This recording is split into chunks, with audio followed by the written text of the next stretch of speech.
Assalamualaikum warahmatullahi wabarakatuh. Halo Sobat Ihsan Storia.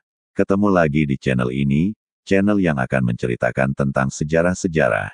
Jangan lupa subscribe, like, komen, share untuk mensupport dan mendukung channel ini. Simak sampai habis agar tidak salah paham dan salah tangkap. Selamat mendengarkan, terima kasih. Indonesia, negeri kepulauan yang kaya akan budaya dan tradisi. Tapi tahukah Anda, di balik keindahan ini, ada sejarah panjang masuknya agama Islam yang membentuk jati diri bangsa. Mari kita simak sejarahnya.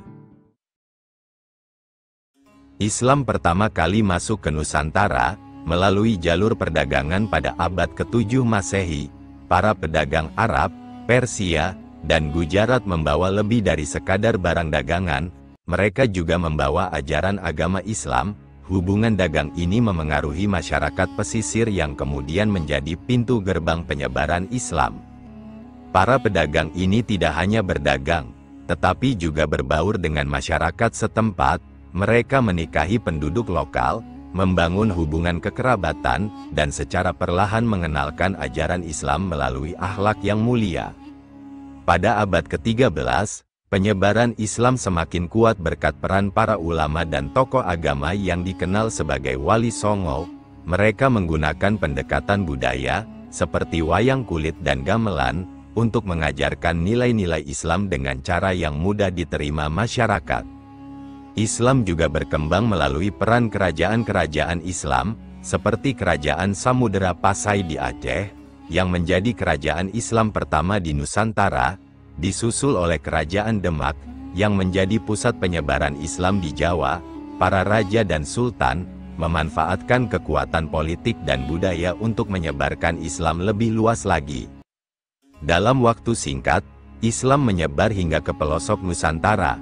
Meski begitu, Islam tidak menghapus budaya lokal, melainkan berakulturasi dengan tradisi yang ada, menciptakan harmoni antara ajaran agama dan budaya asli Indonesia. Proses penyebaran Islam di Nusantara juga melibatkan jaringan perdagangan maritim yang menghubungkan wilayah-wilayah strategis. Di wilayah Sumatera, Kerajaan Samudera Pasai tidak hanya menjadi pusat perdagangan, tetapi juga pusat pembelajaran Islam yang menarik ulama dan pelajar dari berbagai penjuru dunia Islam. Dari Sumatera, Islam menyebar ke Jawa, Sulawesi, Kalimantan, hingga Maluku.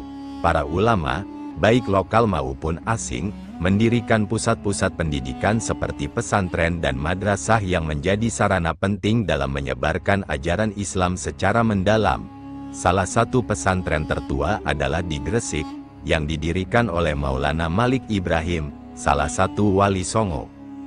Pendekatan budaya menjadi kunci keberhasilan penyebaran Islam. Di Jawa, Wali Songo menggunakan seni tradisional, seperti wayang kulit, untuk menyampaikan pesan-pesan agama. Nilai-nilai Islam disampaikan dengan bahasa yang mudah dipahami oleh masyarakat, tanpa menghapus kearifan lokal.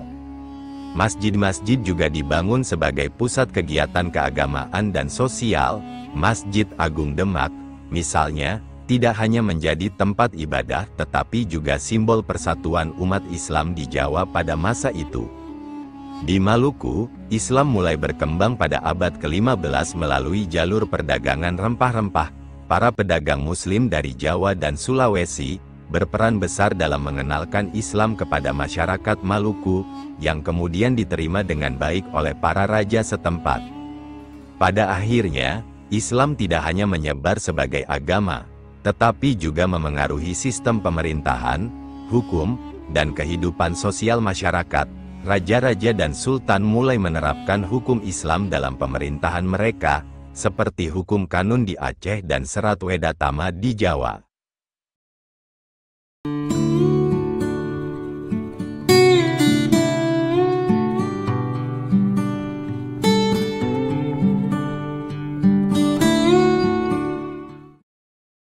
Dengan penyebaran yang damai, Islam tidak hanya menjadi agama mayoritas, tetapi juga menciptakan harmoni antara tradisi lokal dan nilai-nilai Islam. Hingga hari ini, warisan sejarah itu masih terasa dalam kehidupan masyarakat Indonesia.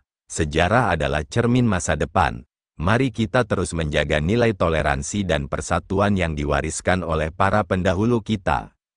Semoga cerita ini menginspirasi kita untuk terus menjaga warisan budaya dan spiritual yang telah dibangun oleh para pendahulu kita.